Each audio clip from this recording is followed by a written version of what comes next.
Muito bem, pessoal. Muito boa noite. Só me dá um ok se vocês estão me ouvindo bem, por favor.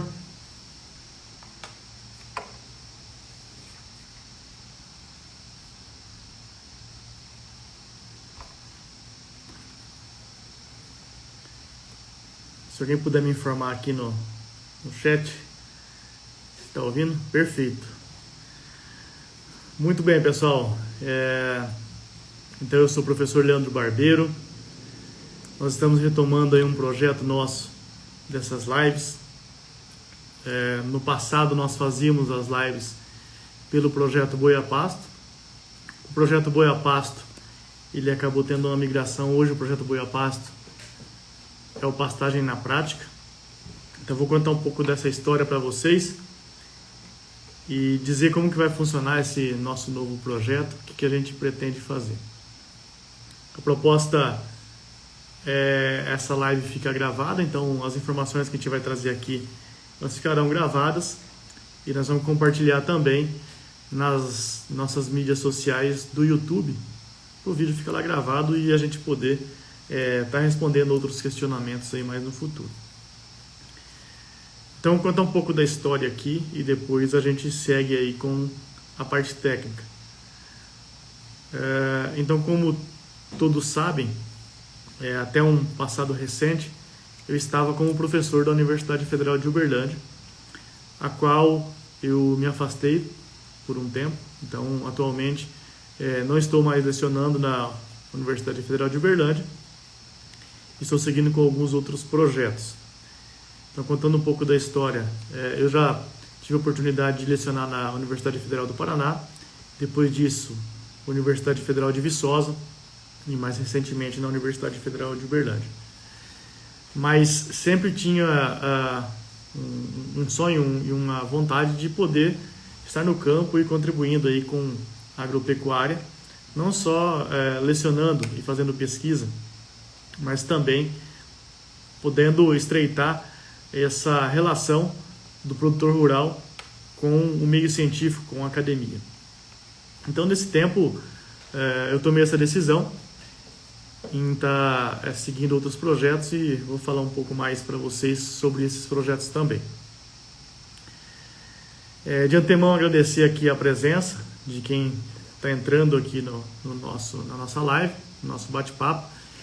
Fiquem à vontade de fazerem perguntas aqui pelo chat, tá ok? Fiquem à vontade para estar participando conosco. A ideia aqui é um bate-papo mesmo. Contar uma história e depois entrar num bate-papo mais técnico. Então, a criação então do Pastagem na Prática veio no objetivo de levar informações de pecuária, informações elas práticas, que são geradas a partir de uma ciência aplicada. Então, todo o conhecimento que eu adquiri nesse tempo de formação, dentro da academia, dentro da universidade, a proposta é transformar isso em informação prática, informação de campo, informação do dia a dia.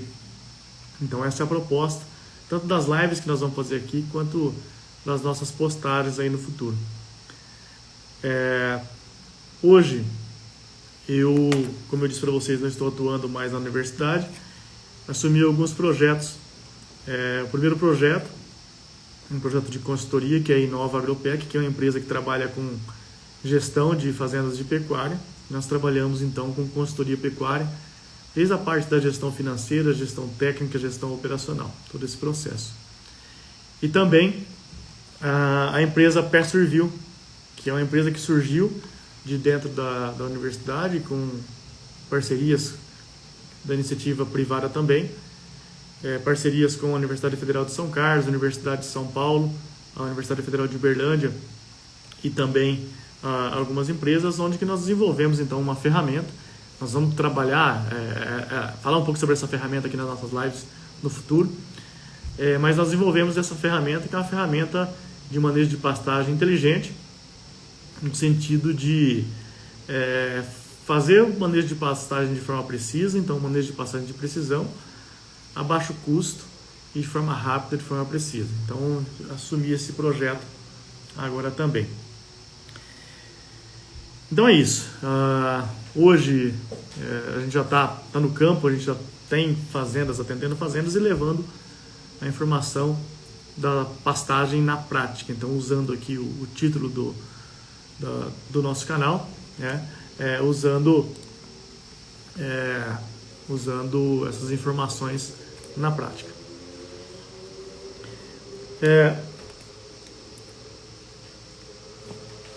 Esse trabalho de levar informação para as fazendas, isso a gente tenta muitas vezes fazer, o pessoal publica muita coisa. Nos últimos anos, nos últimos 5 anos, talvez depois da pandemia, muito se usa as mídias sociais para levar informação, muitas informações boas.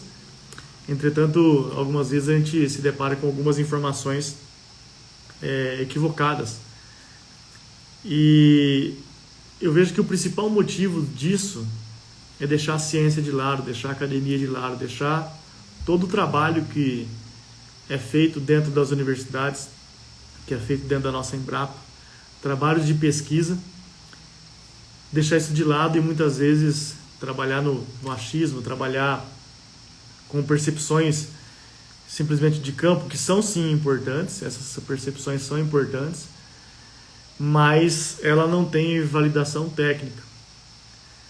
Muitas vezes o desafio do pesquisador de estudar algo, de fazer alguma pesquisa, ele vem do campo, ele vem de uma percepção que teve no campo, que muitas vezes algum produtor, algum técnico de campo que seja, tem no campo, traz essa demanda e essa pesquisa sai do papel, sai da ideia e vai para uma validação científica. E essa validação científica depois ela volta para o campo. Então, nas minhas palestras, nos meus treinamentos, o que eu tenho colocado para todos, e eu afirmo isso com 100% de convicção, é que a teoria ela é 100% aplicada na prática. Então, essa pastagem na prática, por detrás dela, é 100% teoria. Então, toda uma teoria de estudos, de conceitos, que simplesmente ele é aplicado no dia a dia. O que muitas vezes que o pessoal coloca que na prática é diferente, é que no dia a dia da fazenda tem alguns desafios, algumas situações que muitas vezes foge do controle, ou tem um difícil controle, ou então não existe uma operação, não existe um processo bem definido dentro da fazenda. Então, por isso que o na prática muitas vezes é diferente. Na realidade, ele é igual. Ele é idêntico à teoria. Todas as vezes que nós trabalhamos com pesquisa, especialmente com pesquisas com animais, a gente tem uma imitação ou uma simulação de uma fazenda comercial. Nos tempos que eu estava aqui dentro da universidade, no nosso projeto, as nossas áreas eram áreas comerciais. Os nossos animais eram animais comerciais. A fazenda, ela funcionava como uma fazenda comercial. As tomadas de decisões, elas eram como uma fazenda comercial. Qual era a diferença? Nós tínhamos controle experimental, nós tínhamos processos. Processos esses que nós utilizávamos para coleta de informação e processos esses que nós utilizávamos para tomar de decisão. Que tomada de decisão? Uma hora de colocar o animal no pasto, no momento de tirar o animal do pasto. Então essas tomadas de decisão do dia a dia, elas são todas norteadas por ciência, todas norteadas por pesquisa. Se nós fizermos uma busca da quantidade de pesquisa que nós temos no Brasil sobre manejo de pastagem ou sobre pastagem como um todo, a infinidade de artigos científicos publicados no Brasil e no exterior também, e trabalhos esses com muita qualidade. Então é importante a gente utilizar a ciência como fundamento, como embasamento para todas as nossas tomadas de decisão. E tomar muito cuidado com o que vem nessas mídias que nós estamos utilizando aqui. Tá? Essas mídias, muitas vezes, elas têm um objetivo de divulgar informação, mas muitas vezes essas informações elas não condizem com uma realidade técnica, uma realidade baseada em ciência. Então, isso que nós vamos nos fundamentar aqui em trazer em todas as nossas lives, nos nossos conteúdos que a gente for publicar aqui, em embasamento científico para estar trabalhando com tomada de decisão. Então, repito, a teoria ela é 100% aplicada na prática. Então, é isso que nós vamos nos nortear aí para a sequência desse nosso projeto. Nós teremos lives semanais aqui dentro do canal Passagem na Prática, então quem quiser já travar a agenda aí para as próximas segundas-feiras do ano e toda segunda-feira às 19 horas, pode travar essa agenda, que nós vamos trabalhar nesse formato.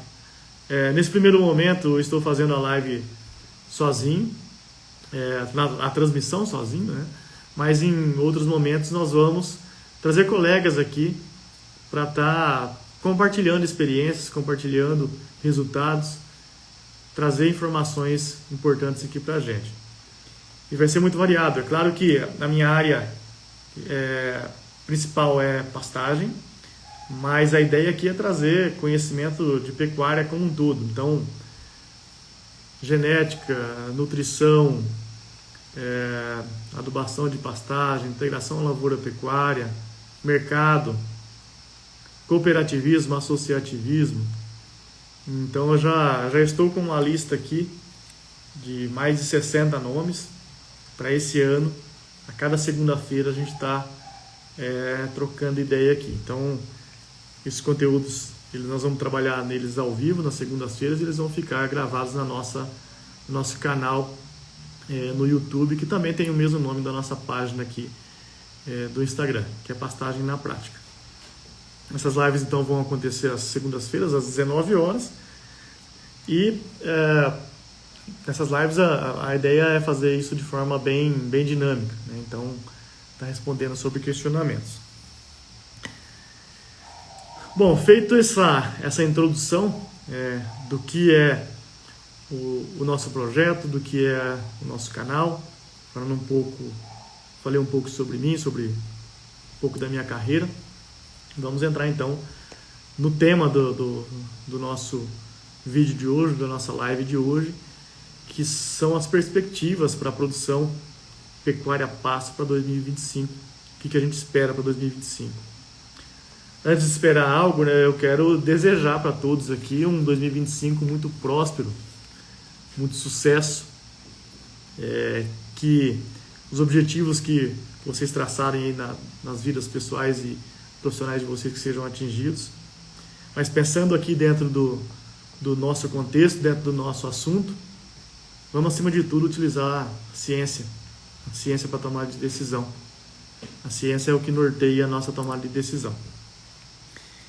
Então, quais são as nossas perspectivas para produção a pasto nesse nosso ano de 2025? Nós viemos de um ano de 2024, um ano desafiador. Na realidade, o ciclo pecuário, né, que tanto se fala, ele virou em 2024, segundo semestre de 2024, e nós tivemos muitos problemas climáticos nesse tempo também. Então, de forma geral, no Brasil pecuário como um todo, o nosso Brasil é um país de dimensões continentais, mas considerando aí grande parte das áreas que atuam em pecuária, nós tivemos muitos problemas climáticos. Eu vou voltar alguns anos para trás, né? As nossas duas últimas secas, né, a seca de 2024 e as secas de 2023, foram secas muito severas. Vou voltar lá em 2023. A nossa seca de 2023 ela foi uma seca muito severa, longa, e nós notamos isso quando nós verificamos o pessoal que trabalha com lavoura atrasando os plantios. Então, o plantio da primeira safra de 2023 ele foi atrasado.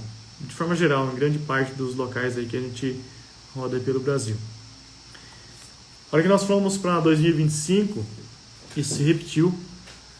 Essa seca ela se alongou e os plantios também atrasaram. Bom, isso é só uma percepção de campo, né? Mas os dados mostram isso. Fazendas que compartilham os dados conosco. Tem fazenda que compartilha dado conosco, fazenda que chove 1.800 milímetros, choveu 1.000 entre julho de 2023, desculpa, entre outubro de 2023 e outubro de 2024. Então, é bem menos chuva do que o normal. Então, foram situações desafiadoras. Associado a isso, associado a essa questão desafiadora de clima, nós passamos por 2 anos, 2023 e 2024, 2 anos onde que os preços, a remuneração da carne bovina para o pecuarista foi muito baixa. Então a gente teve bastante problema aí com remuneração. Os preços da arroba despencando, né? Então os especialistas, as pessoas que trabalham com o mercado alguns diziam que o fundo do poço do ciclo pecuário era maio de 2023, maio e junho de 2023. Ele foi, mas esse fundo do poço se alongou. Ele foi um fundo do poço longo, né? Então ele permaneceu aí com preços ruins, oscilações pequenas aí, até 2024, até o segundo semestre de 2024. O que isso interfere na pastagem? Isso interfere na pastagem no sentido de que o pecuarista diminui o investimento em pasto. Por quê? Porque diminui a sua capacidade de investimento, diminui a sua capacidade de reformar pastagens, de controlar pragas, de fazer adubação. Então, esse foi um cenário que aconteceu.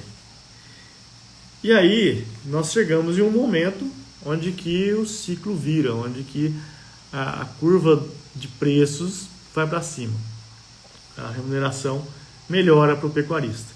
E é o que nós estamos vivenciando agora. Preços ainda abaixo do que a gente imagina que sejam preços interessantes aí para se praticar uma pecuária rentável, bem rentável, mas a gente conhece e vê projetos aí que nesses patamares de preços conseguem ter uma margem interessante, conseguem ter bons patamares de remuneração.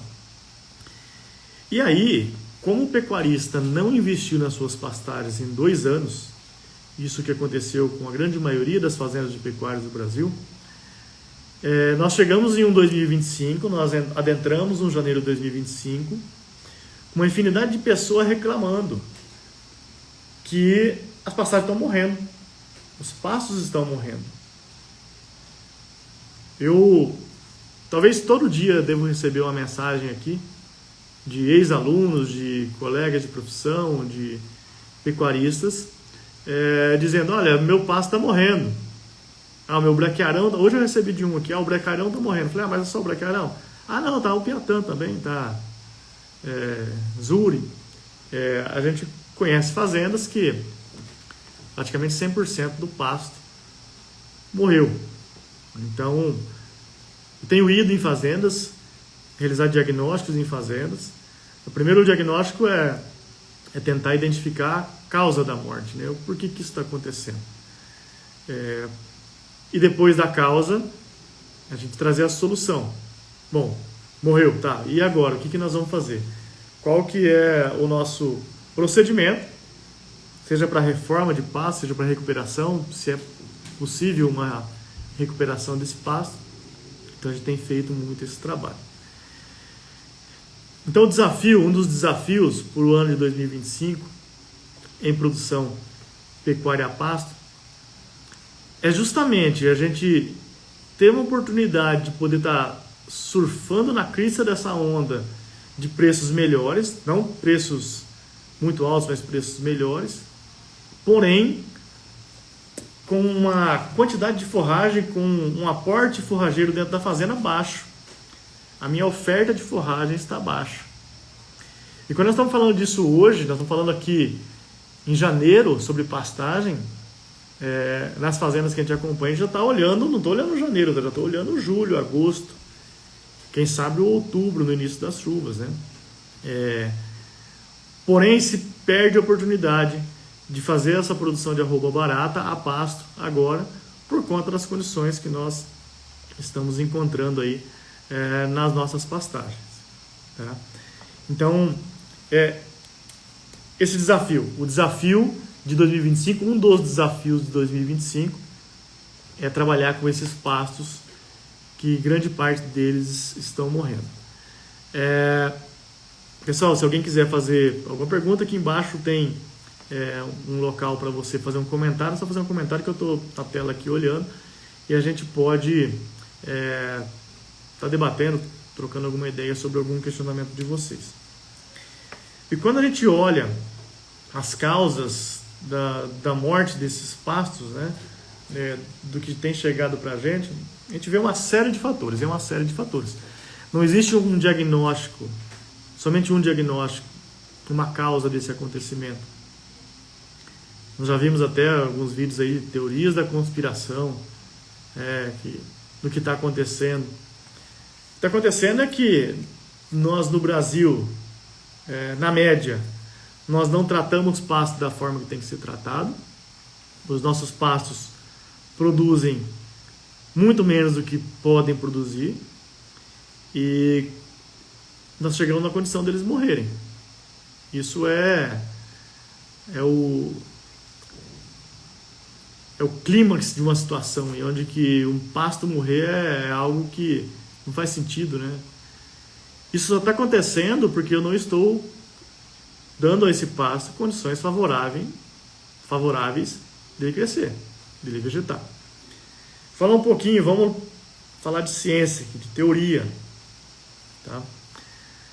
Nós trabalhamos no Brasil com plantas forrageiras de clima tropical, na sua grande maioria, pensando no sudeste, centro-oeste, até norte, algumas exceções para o sul do país, mas vamos falar um pouco mais aí da maior parte da pecuária brasileira. Plantas forrageiras de clima tropical. Essas plantas, a grande maioria delas, são plantas que são originárias do continente africano, elas foram coletadas lá no passado, vieram para o Brasil, se adaptaram às nossas condições de solo, de clima, e nós impusemos nelas algumas condições de manejo do pastejo, que é onde que a gente erra demais, aqui no Brasil ainda. A gente erra muito em manejo do pastejo. Essas plantas forrageiras tropicais, elas têm uma capacidade muito grande de produzir biomassa,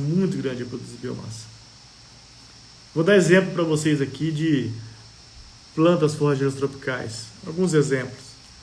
A cana-de-açúcar é uma planta forrageira tropical. O milho é uma planta forrageira tropical. O milheto, o sorgo. Todas essas plantas, não que elas sejam para pastejo, mas são gramíneas forrageiras tropicais, que produzem muita biomassa. E essas plantas têm, dentro do seu metabolismo, da sua fisiologia, o ciclo fotossintético dela, ou a forma que ela faz fotossíntese, falando de forma mais grosseira aqui, a forma que ela faz fotossíntese é chamada de metabolismo C4. Então ela é uma planta forrageira C4. O que uma planta forrageira C4 faz, né? E o que ela fez durante os milhares de anos dela de evolução? Ela desenvolveu alguns mecanismos para conseguir produzir em clima quente, para conseguir vegetar em clima quente. Diferente de plantas forrageiras de clima C3, gramíneas forrageiras de clima C3. Por exemplo, um azevém, que a gente encontra esse azevém no sul do Brasil, a gente encontra ele em países como Argentina, Uruguai, países de clima frio. Qual que é a diferença dessas plantas? De uma braquiária, por exemplo, ou de um mombaça, para um azevém. Ambas são gramíneas. Ambas têm a mesma composição morfológica. Tem um culmo, tem uma folha, tem material morto, tem uma inflorescência. Porém, a planta forrageira tropical, a C4, a braquiária, por exemplo, ela tem uma capacidade muito maior de produzir forragem. E a planta forrageira C3 tem uma baixa capacidade de produzir forragem em clima quente, nas nossas condições. E aí, o que uma planta forrageira ela precisa para produzir forragem? Porque lá na África, quando essas plantas lá estavam em pastejo, pelas grandes manadas, elas não tinham manejo, elas não tinham fertilização, elas produziam em um ambiente fechado, onde que não havia extração de nutrientes. Os nutrientes permaneciam ali dentro desse ambiente. Com a reciclagem, né, animais morrendo, plantas morrendo, um processo fechado. e um processo de baixíssima extração. Então, esses dias a gente estava numa reunião com a fazenda e eu até fiz essa comparação do manejo de pastagem aqui no Brasil, o manejo de uma braquiária morrendo, como é a situação que está acontecendo agora, com uma pastagem lá na África, sendo manejada por ninguém. Por que na África essas pastagens durante milhares de anos sobreviveram e não morreram, não foram exterminadas, não desapareceram? Porque a pressão de pastejo que elas têm é muito inferior ao que nós temos hoje em uma área de pastagem. Então, a pressão é baixa, a extração é zero, ao ponto que hoje nós trabalhamos com lotação nas nossas pastagens, nós queremos a cada vez mais colocar mais lotação, e nós trabalhamos com extração. Como que é essa extração? Essa extração ela sai na forma de leite, numa fazenda leiteira, ou ela sai na forma de bezerro vendido numa fazenda de cria, na forma de garrote vendido numa fazenda de recria, ou na forma de boi gordo. Toda essa composição dessa carcaça ela sai do sistema. E eu tenho que, de alguma forma, repor isso ao sistema. Como que nós vamos repor isso ao sistema? Por exemplo, adubação. Adubação é uma forma, consorciação é outra forma, porém a consorciação ela vai trabalhar somente com a deposição de nitrogênio via fixação atmosférica de nitrogênio. A gente pode explorar uma live, que a ideia é explorar uma live sobre esse tema aí no futuro. Eu já escolhi aqui alguns pesquisadores que trabalham com isso. Nós temos algumas bactérias de vida livre no solo hoje que também fazem isso, fazem semelhante ao que as leguminosas fazem, o que as bactérias que estão associadas às leguminosas fazem. Algumas bactérias de vida livre que são associadas às gramíneas também fazem fixação de nitrogênio. E a gente utiliza essa tecnologia muitas vezes para a produção de forragem também. Então, esse é um ponto importante dentro do que nós estamos discutindo. Então, quando eu tenho uma planta que tem essa elevada capacidade, um talhão de capim, uma capacidade de produzir igual um talhão de cana. Os caras colhem 120, 130 toneladas de cana, até mais, né? Pegar uma área irrigada, muito mais que isso. Nós temos condição de produzir, de fazer o capim também ter essa produção. Acompanhe um canavial, a usina, o que o pessoal faz, a quantidade de insumos que eles aplicam dentro dessa planta, dentro desse talhão. Porque eles sabem que essa planta responde. E ela responde como? Ela responde da mesma forma que a braquiária responde, que um mombaça responde. É pegando luz solar, é pegando CO2 atmosférico. Essa luz solar, ela starta um processo dentro da planta, que é transformar CO2, água e essa luz em biomassa, utilizando de nutrientes que estão no solo também dentro desse processo, nitrogênio, fósforo, potássio. Aí vem os microelementos também, enxofre, vários elementos. Mas eu tenho uma máquina ali que tem uma capacidade muito grande de produzir, só que ela precisa de combustível. E ela tem vários combustíveis. Então, os mesmos combustíveis que a cana tem, os mesmos adubos que a cana recebe, o nosso pasto responde a essa adubação também. Responde da mesma forma, é idêntico. O crescimento de uma cana é idêntico ao crescimento de um pasto. Qual que é a grande vantagem que um pasto tem em relação à cana? A grande vantagem que nós temos do pasto em relação à cana é que nós temos vários ciclos de rebrutação durante o ano em uma pastagem. Diferente da cana. A cana aqui que normalmente, tradicionalmente se faz. A cana é cortada, rente ao solo, ela entra em processo de rebrutação, o processo de rebrutação é relativamente lento, e ela é colhida uma vez por ano. Uma gramínea é colhida uma vez por ano. Ao ponto que se eu tiver um pasto adubado, com uma cana adubada, com um talhão de cana adubado, eu afirmo para vocês aqui, colocando por baixo, mas bem por baixo, esse pasto vai ser cortado no mínimo 12 vezes por ano. E essa é a grande vantagem que o capim em pastejo tem em relação à cana, por exemplo, ou ao capim para corte, ao capim para uma silagem ou para uma capineira que seja, que é esse processo de rebrotação. Então, a partir do momento que nós cortamos o pasto, que eu vou lá e podo esse pasto, eu trago para ele uma nova oportunidade de fazer fotossíntese e produzir forragem novamente. E nós exploramos isso na prática. Nós exploramos muito pouco isso. Então, muitas vezes, eu vou deixar um pasto vedado lá, vou deixar ele crescer, para depois deixar o gado lá dentro. É como se eu tivesse um talhão de cana que eu deixei ele crescer lá e depois eu fui lá e colhi. Eu perco a oportunidade da rebrotação. E a planta, ela nos ensina isso. As braquiárias, os pânicos que vieram da África, eles aprenderam a fazer isso lá durante milhares de anos, coevoluindo com as espécies que tinham lá, com os grandes ruminantes. Esses grandes ruminantes, eles sobrevivem na forma migratória na África. Então, eles vão migrando atrás de comida. Então, eles definiam esse processo de rebrotação. Então, olha que interessante. Os animais vão migrando, pastejando, rebaixam o pasto e vão para frente, vão embora. Esse pasto fica sem pastejo, ele vem e rebrota. Daqui a pouco vem outra manada e pasteja de novo, aquela manada volta. Enfim, é um pastejo rotativo. Então, a planta forrageira, a gramínea forrageira utilizada em pasto no Brasil, ela cresceu para ser cortada de forma intermitente, de forma rotativa. Não significa que necessariamente eu tenho que dividir o pasto várias vezes. Claro que se eu dividir o pasto, eu prefiro rotativo em relação ao contínuo. Se eu dividir o pasto, eu melhoro a colheita, eu melhoro o crescimento do pasto. Porém, o pasto em lotação contínua, ele também cresce de forma rotativa. Por quê? Porque o animal veio hoje lá num pasto. Imagina que o pasto está em lotação contínua durante o ano inteiro. O animal veio hoje lá e deu um bocado no perfil, cortou aquele perfil. Aquele perfil não vai ser cortado de novo amanhã. Ele só vai ser cortado de novo amanhã se a lotação for extremamente alta para aquela área. Se a lotação for baixa, que é o que acontece normalmente em lotação contínua, aquele pastejo, aquele perfil, ele vai ser pastejado, sei lá, daqui 20 dias de novo, 30 dias.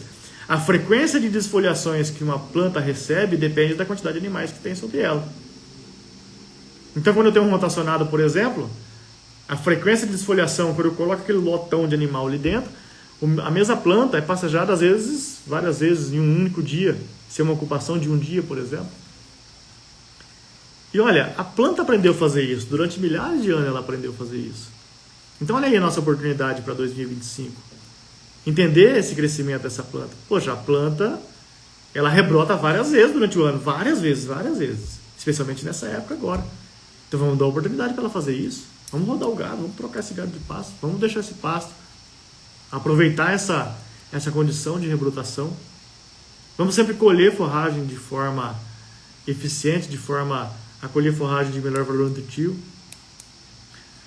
A grande maioria das fazendas do Brasil, por conta das extensões de terra que nós temos, sei lá, 160, 170 milhões de hectares, a gente sempre navega nesses números aí, das estimativas, a grande maioria delas são pastagens manejadas em lotação contínua. E por que é feito dessa forma? Porque a extensão é muito grande. Imagina a gente dividir tudo isso, fazer rotacionado. Ia ter arame no Brasil suficiente aí no curto prazo para fazer tudo isso. Lasca de cerca, vergalhão, que seja a ferramenta que for de ser utilizada. Mas, do ponto de vista de infraestrutura, é uma infraestrutura muito grande para essa quantidade de pasto que nós temos. Agora, um ponto importante que deixar isso bem claro aqui para vocês se eu divido o pasto, eu controlo melhor o pastejo.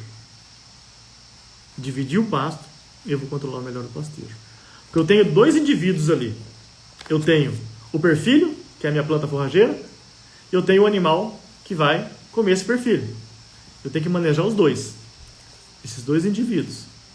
Essa planta precisa ser pastejada e esse animal precisa da planta para ganhar peso, produzir leite, enfim. E olha só que outro exemplo interessante. E veja, os exemplos que eu estou dando para vocês aqui, tem ciência por detrás disso. Primeiro eu falei um pouco de ciência da evolução das gramíneas forrageiras coevoluindo com esses ruminantes. E, de novo, vem a evolução dentro desse processo.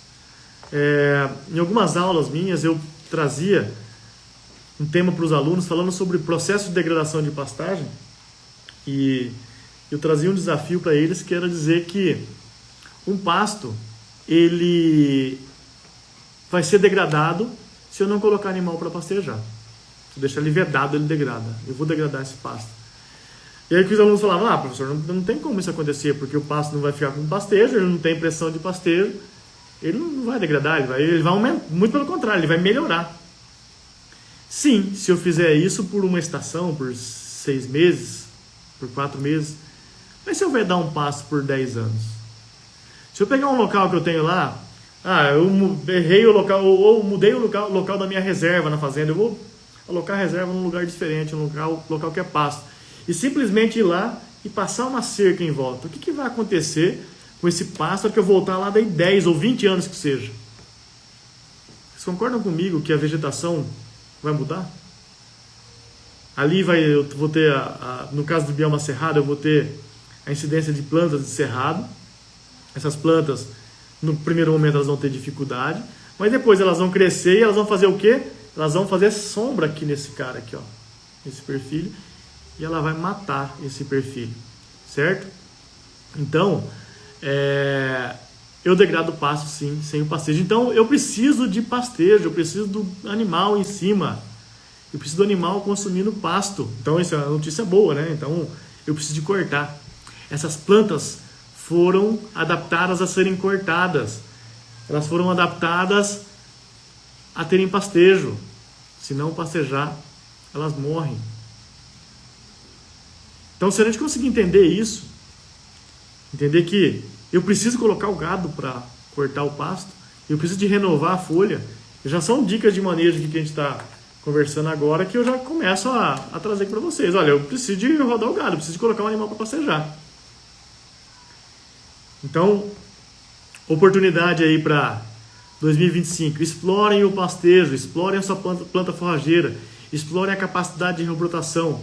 Mas lembrem-se que ela tem limite. Eu não posso rapar demais o pasto. Eu não posso entrar com o pasto rapado na seca. Eu não posso superlotar a minha fazenda. Então, por detrás de tudo isso aí, existe conhecimento técnico, existe ciência para tomada de decisão. Mas a notícia boa de tudo isso é que nós temos um recurso forrageiro na nossa mão que é impressionante. Nenhum país no mundo tem essa capacidade que nós temos de produzir forragem.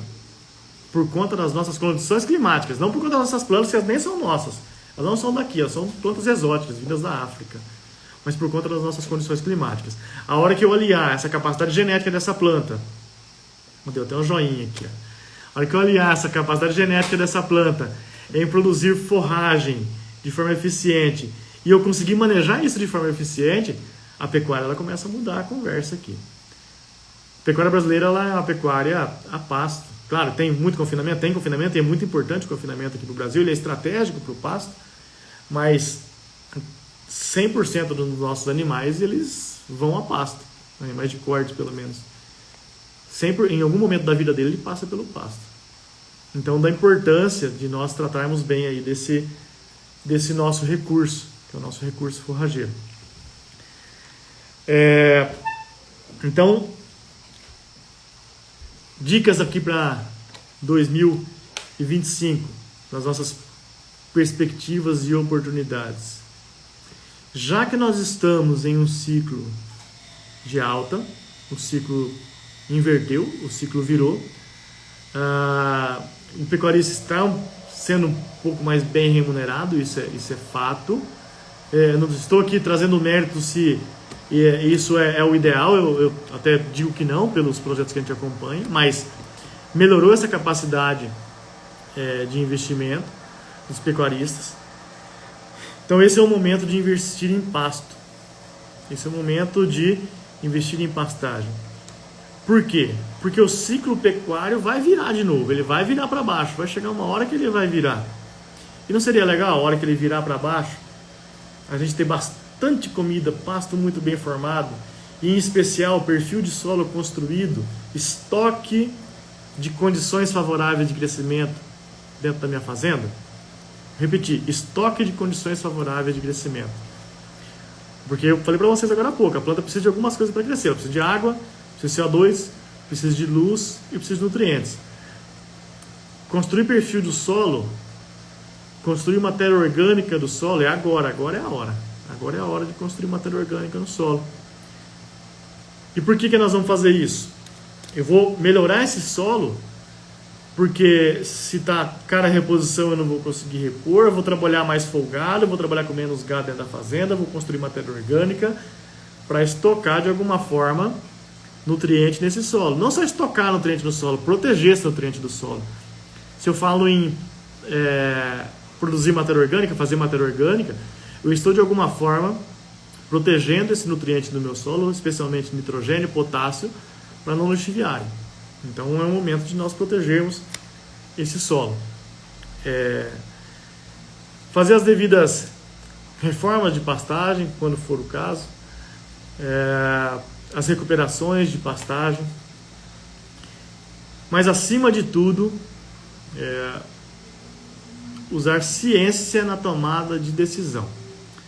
Toma muito cuidado com o produto milagroso, tá? A maior tecnologia que você coloca dentro da sua fazenda é a informação. A maior tecnologia é a informação. E a informação pode ser seguida de uma tecnologia que pode ser um produto, que pode ser uma máquina, que pode ser um adubo, que pode ser um nutriente, pode ser uma genética, pode sim. Mas a primeira é a informação. A informação ela é a tecnologia mais valiosa e mais simples de ser implementada. Porque a informação inicialmente ela chega para o dono, para o gestor. E depois ela vem para quem está ali no dia a dia. Então a primeira forma é convencer as pessoas, os gestores, os donos, os pecuaristas, de que o pasto ele é um dos nossos principais ativos dentro da fazenda. Nós temos vários ativos importantes dentro da fazenda. O principal ativo, na minha opinião, são as pessoas que tocam a operação, que conduzem, e por isso elas têm que entender do pasto, que eu vou falar daqui um pouco. O segundo ativo importante são os animais, e o terceiro ativo, o pasto. Quando eu coloco pasto, entenda-os como comida, o volumoso, seja o pasto ou seja a silagem que vai ser feita para ser utilizada em algum momento estratégico. Então nós temos muita condição de produzir pasto e muito pasto aqui no Brasil. Nós temos só que usar a informação de forma correta. Essa é a ideia. Utilizar a informação de forma correta. Então tem muita gente boa podendo levar informação para o campo, levar informação prática para o campo, informação aplicada, informação com dados, com números, fundamentado por ciência, fundamentado por experimentação. Então tome bastante cuidado com produtos milagrosos, isso aí atrapalha até o que é bom, muitas vezes. Muitas vezes promessa de produtos, promessa de tecnologia que vão ser a salvação da pecuária, isso aí é bastante complicado, né? Eu sempre gosto às vezes, fazer uma contestação. As pessoas, quando elas vêm me apresentar algumas coisas, a primeira coisa, onde está a validação científica? Me mostra a validação científica. E a segunda se é tão bom, por que não está todo mundo utilizando? Então, é importante, claro, a gente quebrar paradigmas. Existe muita tecnologia, mas não existe milagre, pessoal. O que nós vamos fazer durante esse ano aqui, para vocês, de alguma forma, a cada segunda-feira, é trazer uma ferramenta nova para a caixa de ferramentas de vocês. Existem várias ferramentas.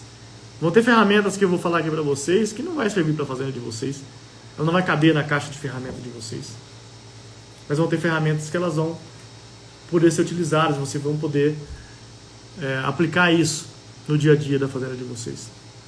E recomendar isso para outras pessoas. E essas ferramentas não vão ser trazidas só por mim. Eu vou trazer pessoas boas aqui, pessoas até melhores do que eu, para somarem e multiplicarem conosco nessa proposta de trazer informação, de melhorar a nossa produção pecuária no Brasil e melhorar a nossa produção a pasto. Nós ainda somos muito ruins de produzir pasto. Muito ruins de produzir pasto. Nós temos muita informação, muita pesquisa, mas existe um abismo entre a ciência e a prática, entre a academia, entre as instituições de pesquisa e o dia a dia da fazenda. O que fazer para não ter esse abismo? Eu não tenho uma resposta direta para isso, mas acho que tem muita gente trabalhando para isso, para levar informação de qualidade. Eu acho que essa é a nossa proposta aqui, que é tentar de alguma forma trazer informação de qualidade e ouvir também. Eu acho que a gente quer aprender com vocês. Bom, fiquei falando aqui durante 45 minutos. Eu não sou de falar tanto tempo assim, somente eu falar. Eu gosto muito de ouvir, né? Por isso até que fala pra gente, né, que nós temos 2 ouvidos e uma boca, né? Então, pra gente ouvir mais. Eu gosto bastante de ouvir, de aprender com pessoas, especialmente pessoas que estão no campo, pessoas mais simples, pessoas mais velhas, que já vivenciaram muitas coisas de campo.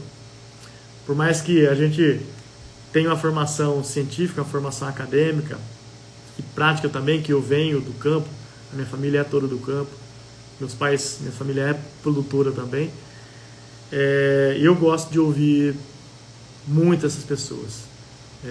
E um exemplo disso, eu falo aqui para vocês, meu pai é produtor rural e os ensinamentos que eu tive dele quando eu tinha meus 9, 10 anos, ensinamentos em pastagem, tá? Que ele trabalhava com pastagem naquela época, eu utilizo hoje nas minhas andanças por aí, nas minhas fazendas que eu atendo, e já falei muito disso nas minhas aulas. Mais à frente eu posso trazer alguns exemplos. Inclusive eu tenho atualmente clientes aqui de consultoria que estão utilizando algumas tecnologias que meu pai me ensinou isso há 30 anos atrás, lá no campo, sem ter estudo nenhum, na vivência prática do dia a dia. Então é muito importante a gente ouvir essas pessoas também. A gente filtrar muito do que a gente ouve, eu acho que é importante, mas é importante ouvir essas pessoas e ouvir a ciência. Ter um senso crítico, né? Não existe uma verdade absoluta. A gente precisa juntar uma série de fatores para uma tomada de decisão. Então, muitas vezes, quando a gente vai numa fazenda e eu chego para o pecuarista e falo, olha, esse pasto aqui, o pasto 10, você vai reformar. E o pasto 15 não, o pasto 15 nós vamos recuperar. Para falar essa frase simples para ele, aquilo envolveu uma série de informações, uma série de conhecimentos, conhecimento de solo, conhecimento de praga, conhecimento de planta forrageira, conhecimento de clima, conhecimento de mercado, conhecimento de psicologia, inclusive, porque é ele que vai dizer o sim ou não, e eu tenho que conhecer ele também, saber dele o que ele até gostaria de ouvir muitas vezes. Conhecimento de economia, de finanças, que às vezes, se eu disser para ele, tem que reformar o 10 e o 15, ele vai falar, não tem dinheiro para isso. Então, uma série de fatores. É um algoritmo que tem dentro da nossa cabeça que ele é explorado ali naquele momento para tomar de decisão e a ação. Então, é importante a gente se munir de informações, alimentar cada vez mais aqui a nossa cabeça, o nosso algoritmo aqui, para uma hora de uma tomada de decisão, ela é involuntária. Eu não vou lembrar de tudo que eu aprendi durante a minha vida para dizer como eu tomei aquela decisão. A gente só toma a decisão por uma série de fatores, por uma série de estímulos aí que a gente tem. Então nós vamos nas próximas segundas-feiras estar tratando aí sobre pastagem na prática. Esse é o objetivo aqui do nosso Instagram, do nosso YouTube também. Vamos deixar para vocês aqui o link para o nosso Instagram também, para vocês poderem estar visitando lá o Instagram.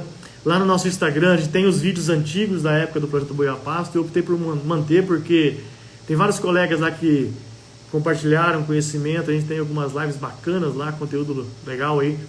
Desde a época da pandemia, nós começamos isso aí em 2021, então tem um conteúdo legal lá para vocês verem. Bom, pessoal, se alguém quiser fazer algum comentário, alguma pergunta aqui, antes de encerrar, caso contrário, eu encerro aí nos próximos 5 minutos e vou estar encerrando. Vou dar um tempinho aqui, se alguém quiser escrever alguma coisa, fique à vontade para me escrever aqui e eu continuo discutindo aqui com vocês.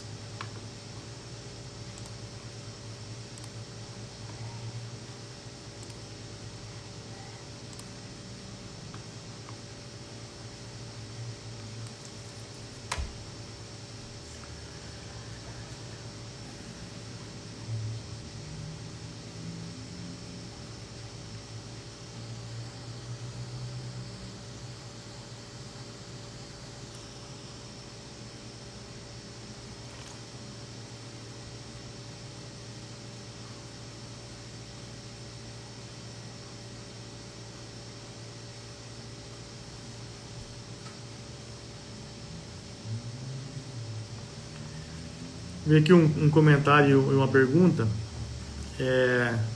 sobre quem está iniciando o manejo de pastagem, qual é o principal fator que o pecuarista deve focar.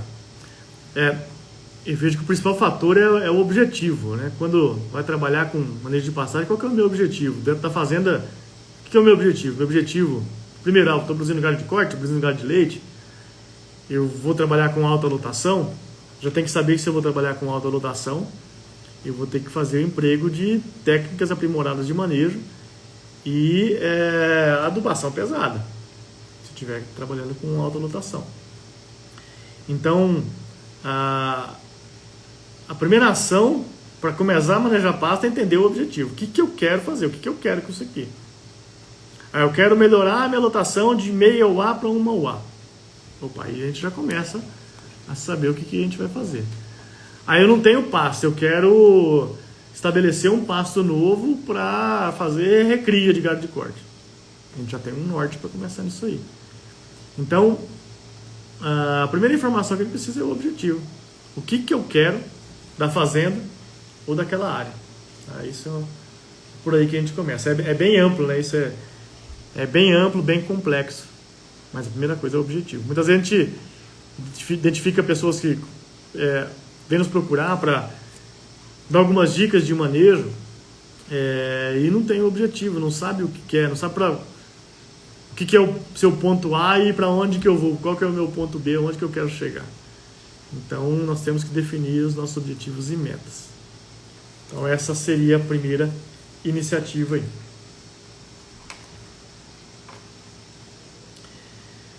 Muito bem, pessoal.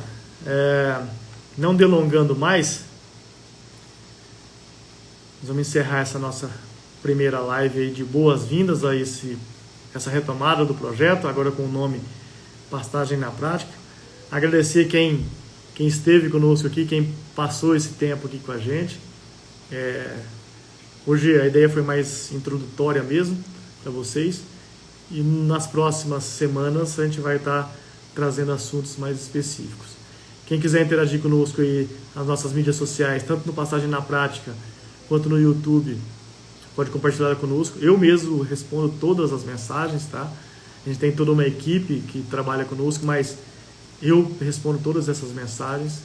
Então, para mim vai ser uma satisfação poder estar contribuindo com vocês no que for necessário.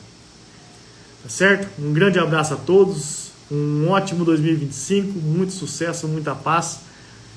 E vamos usar a ciência na pastagem na prática. Um grande abraço.